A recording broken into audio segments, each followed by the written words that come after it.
Renovations, and welcome to my personal bedroom. This week is the final installment of my home transformation.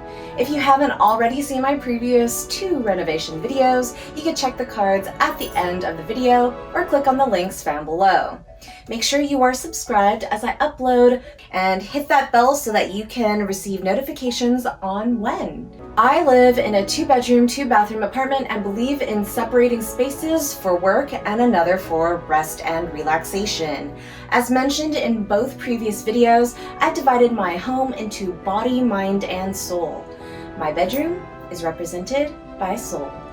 This is where I lay my head to rest, where I do not think of anything work-related, and has all of my heartwarming tributes gifted from family, friends, and kinksters alike. This is my sanctuary where I wake up in the morning and go to bed every night. I have named it the Gilded Room, as you can see why in a bit. I spent about $1,000 on total renovations and the least amount of money in my bedroom since I had most of the things that I needed already. So I probably spent about $200 in this specific room, and let's go see what I did. The inspiration for this room was the simplest in the sense of color. I wanted it to be bright, so white was a major factor. I already had dark furniture, and it makes for a good grounding point to any room while blending into the background. Gold naturally adds warmth to any space, as well as shine. From the moment I moved in, I had a clear vision of where I already wanted my furniture, and I've taken the liberties of setting myself up with creative solutions. One example is, after having a very large closet with multiple storage shelves in a previous studio rental, I reinvented the use of bookcases into additional exposed wardrobe space. Since I will be filming more and don't necessarily want people to focus on the contents of my storage, I decided to cover the bookshelves with the same layers of sheer black $2 panel fabric as seen in my sunroom makeover that can be used to either completely hide the contents or be parted in the middle to access my craft supplies, books, or casual wear.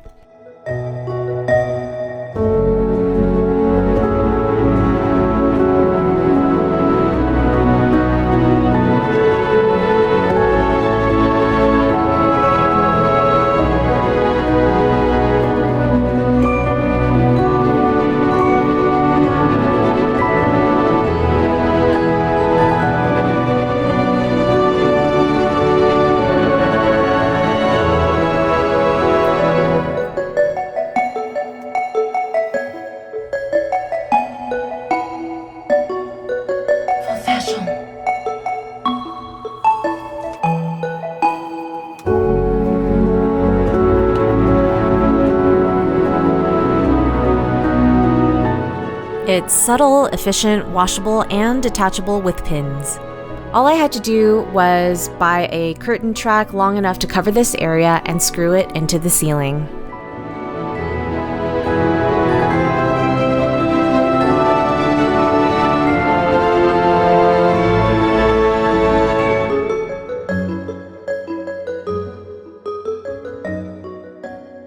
My bed is the only thing that is a constant in this room, lined with some fairy lights, and above them are 3 circular wooden spirit boards laser etched with insects and sacred geometry. These are usable with gems and crystals to do energy work, however, I've only used them for decor. My night table has stayed the same for over 5.5 years, with knickknacks and spiritual jewelry that I actually charge under the full moon when I pilgrimage out to the desert.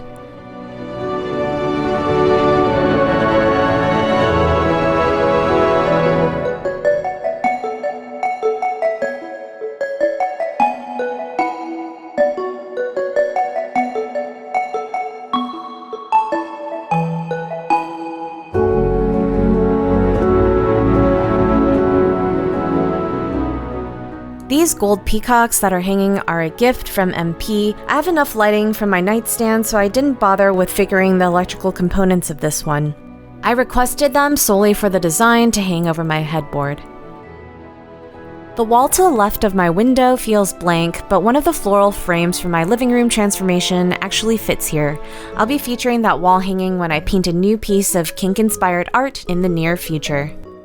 Still, the corner felt empty, so I purchased these 2 gold hanging planters and staggered them. I got these faux green vines from the dollar store, and after spraying them down with sanitizer, dangled the foliage from the edges of the bowls. Greenery just makes a space so much more lively. I picked up this Malaysian-made dresser for $50, and it came with silver pull knobs. I liked the pattern but needed it to match the gold tied in both other spaces, so I unscrewed them all and gave them a couple coats of metallic spray paint. While they dried, I wiped down the surfaces of the dresser and set to work on the rest of the room. The ceilings needed to be covered to hide that hideous popcorn texture, so I bought more of the white tulle as shown in the sunroom makeover.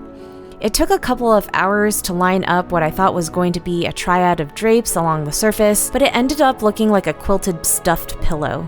Not only that, but white tulle is practically transparent, so I ended up running the material back and forth at least 4 times to make it somewhat opaque. After a day and night of sleeping under it, I decided to take it down.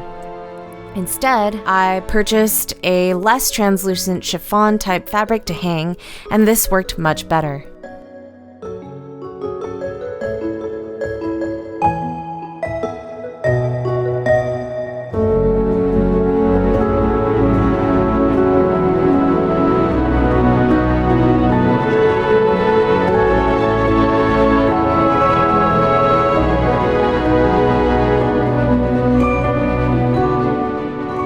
It did take another couple of hours to hang even with help, but it was worth it.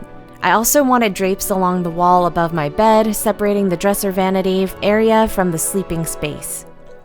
After the paint dried, I screwed the drawer pulls back on and moved the dresser to the far wall of my room where it fit nicely.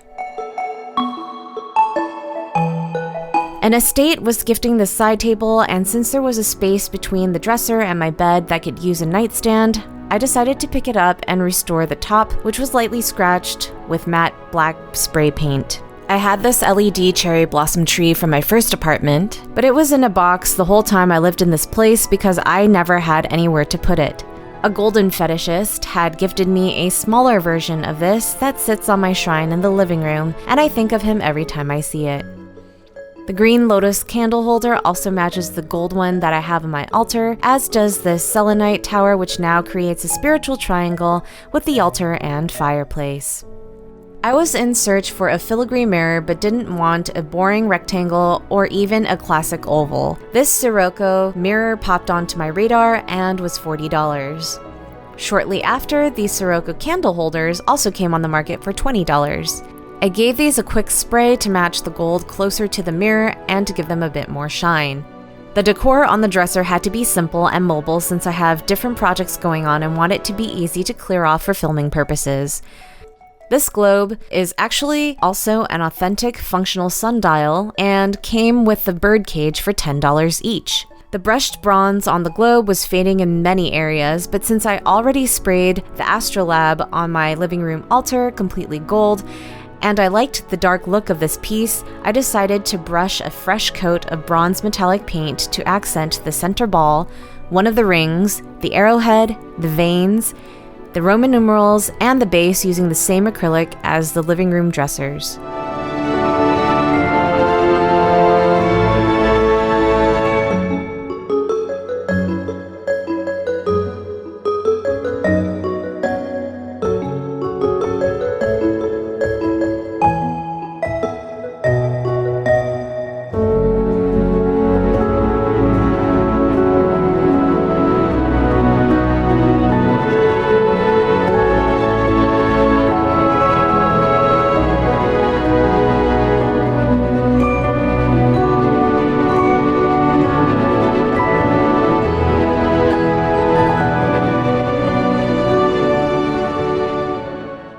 I got this compass this year and also found out that it is also a sundial, a nice, more mobile and compact version of the globe that also points true north.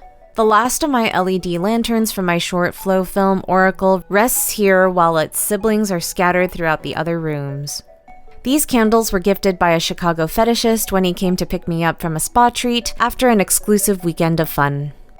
The shoes I need access to the most in my closet no longer had boxes, and they were unorganized all over the floor. Someone gifted me this extendable shoe rack, but it was silver and a neutral wood tone, so as you could probably guess, I spray painted this with gold metallic paint as well.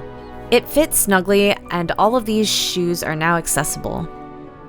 Speaking of the closet, I had to cover the white with something because it just looked like a plain wall, so I got white marble contact paper rolls with gold flecks distributed throughout. The seam is much more apparent than the one in the sunroom, but it wasn't as noticeable on camera.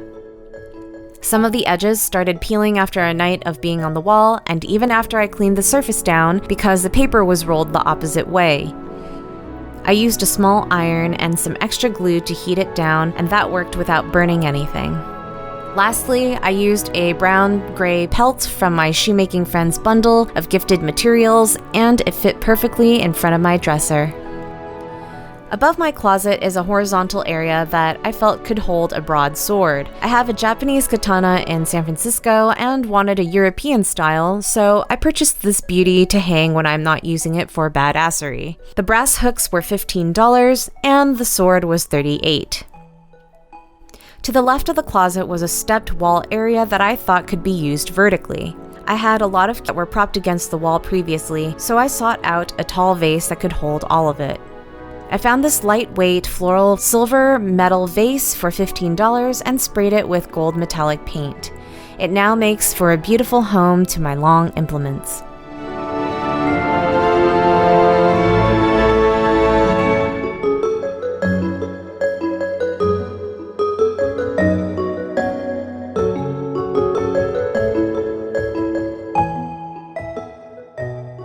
While I was cleaning, I found this old drawing study I did for tigers for my portfolio while still in school. Not bad for freehand.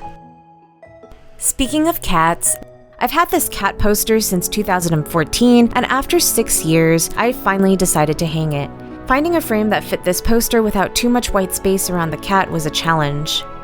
I finally found one that was 17 by 21 inches for $5. It was such an old frame that it had these removable metal adjusters in the back to hold the glass in.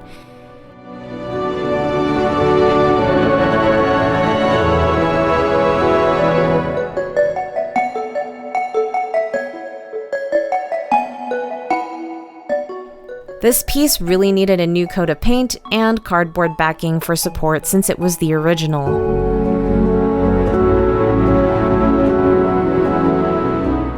After spraying the frame matte black, I wiped the glass down and had to use acetone on the edges to remove the aqua acrylic that had bled from the previous hand-painted trim color.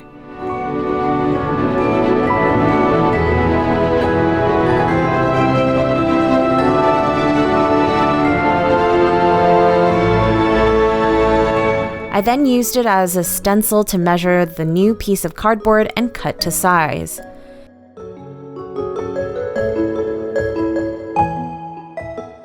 Regular scissors could not do the job, so I took out my trusty self-healing mat from art school and used a sharp blade.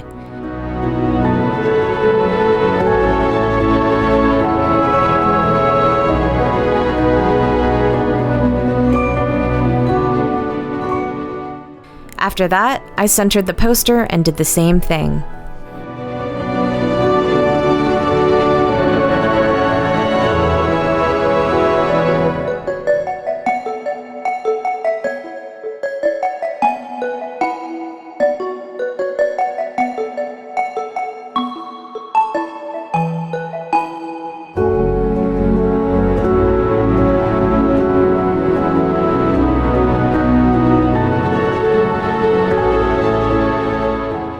Since I wanted to hang this piece vertically instead of horizontally, I had to cut the wire, unscrew the eyelets, and shift them to the other sides of the frame.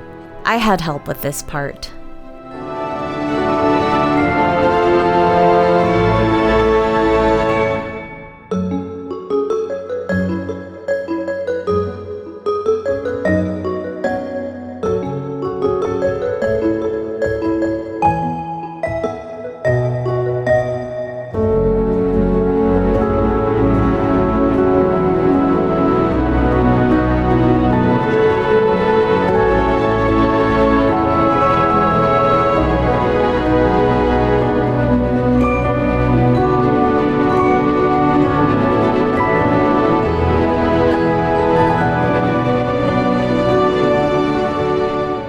liked the trim as a decorative element, so I decided to make it pop by painting it a couple coats of gold with the same acrylic used for the living room dressers.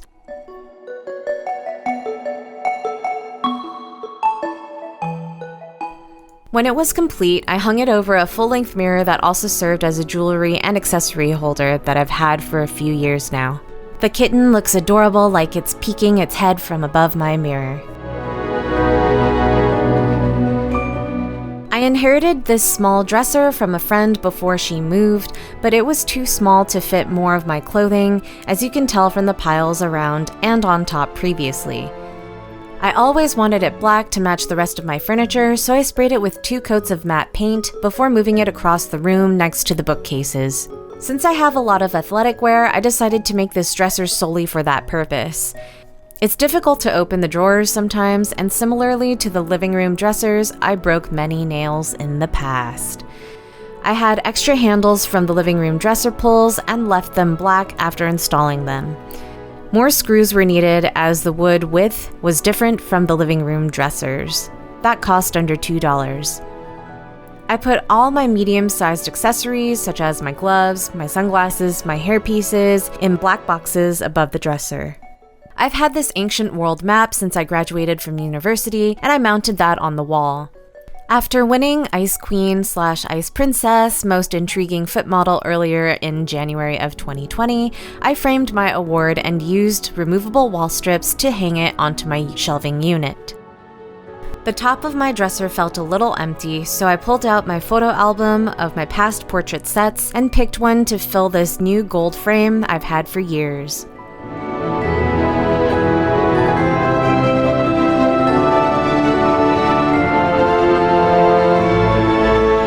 At first, I thought about putting it on the night table, but decided to place it on my petite dresser to make it feel more personal. One of the piles that I had in my home were of my headpieces for dance. Check out the red fan headdress I made along with my Goddess Mara channel, found linked in the description box below for reference. I did not want to shove these in the closet in fear of crushing them, so I took panels of gifted salvaged wood and measured them to fit above my small dresser and clothing rack, sandwiching the bookcases. I didn't have a circle saw to cut these to size, so I posted an ask on social media. Out of the people who replied, I chose the person who lived the closest to me, and we scheduled the day to meet, wearing masks of course, and keeping distance. I asked how we had met since we were connected, and he told me that he had met me at the Dungeon West open house one year, as well as Stockroom's grand reopening. Such a cool surprise. I gifted him a French soap bar and returned home.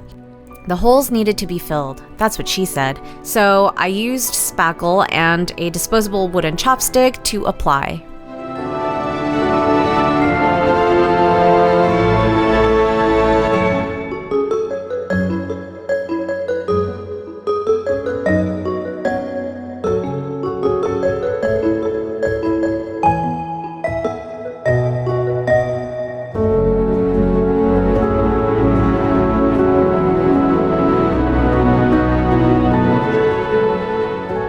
When dry, I used fine grit sandpaper to make it flush to the board. Since the dark wood one was already varnished, I scratched the surface with a coarser sandpaper so that the paint I was going to apply would stick. I wanted to try painting these with a quart of black paint I got from Home Depot, but the coverage was not as even as spray paint. Dust particles stuck to the surface and were really apparent in the light. So I went over the top with a thin coat of matte black spray paint. I had a total of 3 shelves just in case.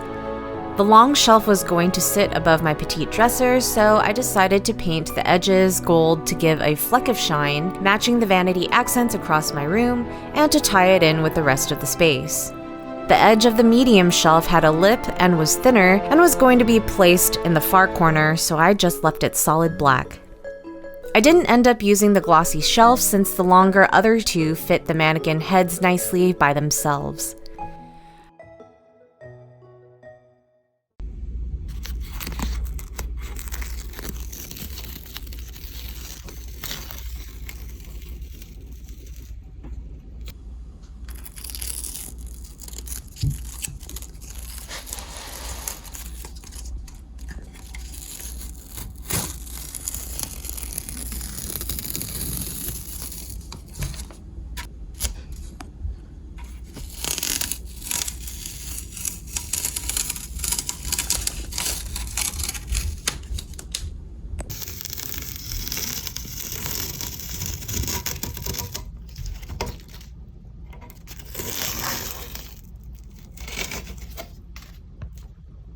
Originally, I had wanted to try using removable wall strips to hang the shelves since they were supposedly able to hold up to 16 pounds.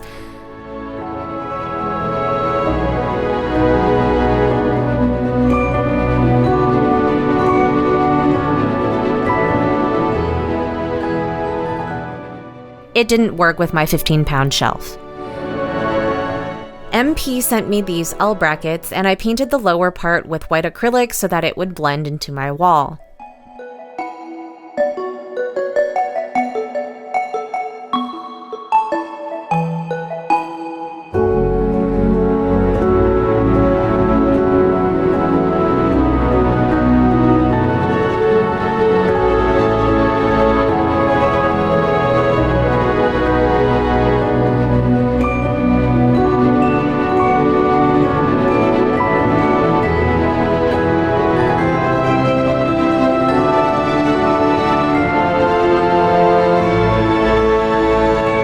I bought a pack of small screws for less than $3 from the hardware store to fit the shelves and painted over those as well, respective to the white of the wall and the black of the shelves.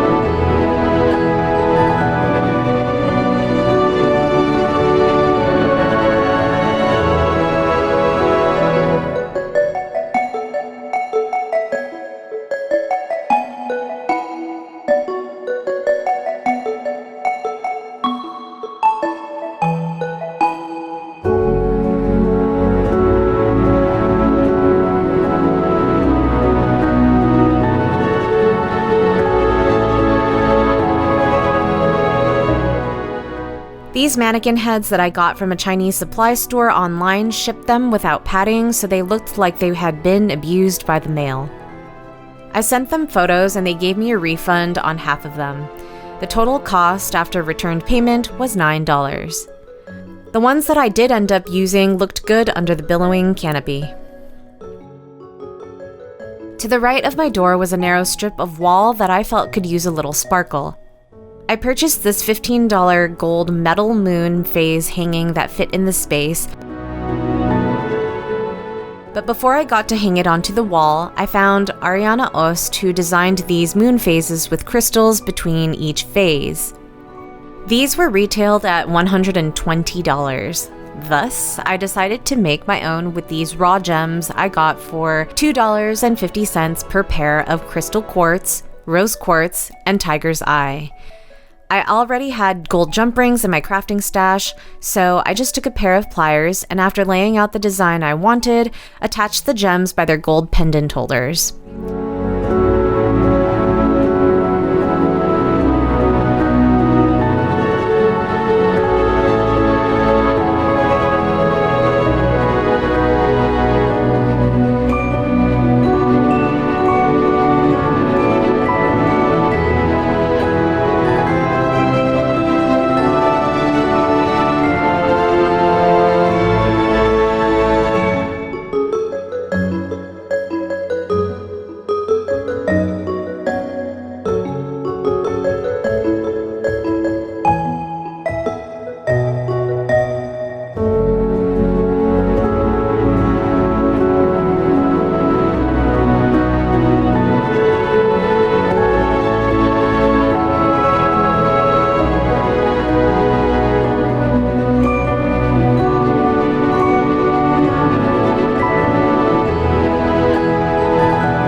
I made this in 5 minutes and finished off pinning my custom version of this decor with a gold thumbtack.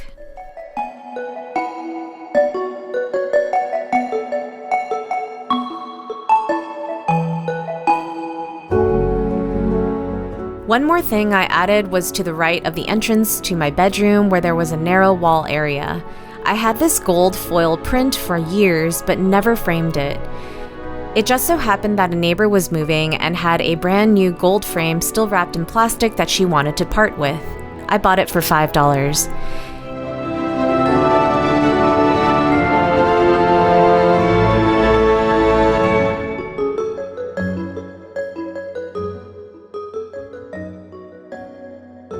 It fit and matched the print perfectly.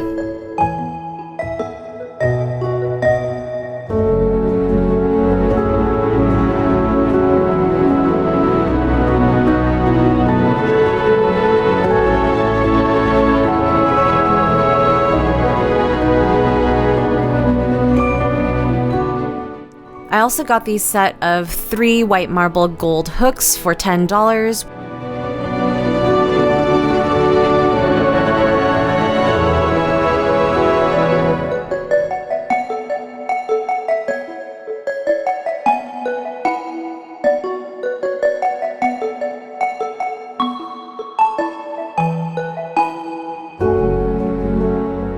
I eyeballed underneath the hustle frame and hung my basic pair of leather floggers and bullwhip so that it is easy for me to take to the living room to practice now that I have the space.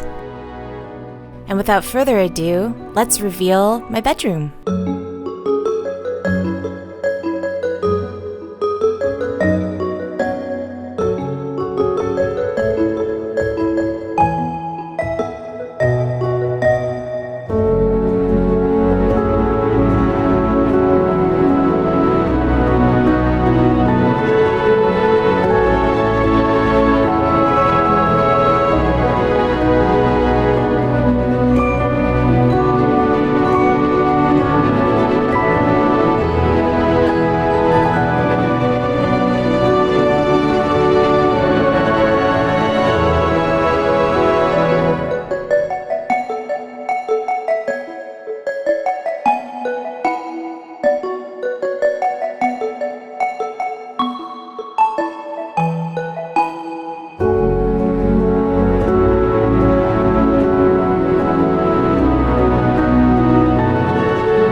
That concludes my home transformation, and I hope you all found these makeovers inspiring as we continue to buckle down in our spaces. I've linked my previous room makeovers in the end card after this video.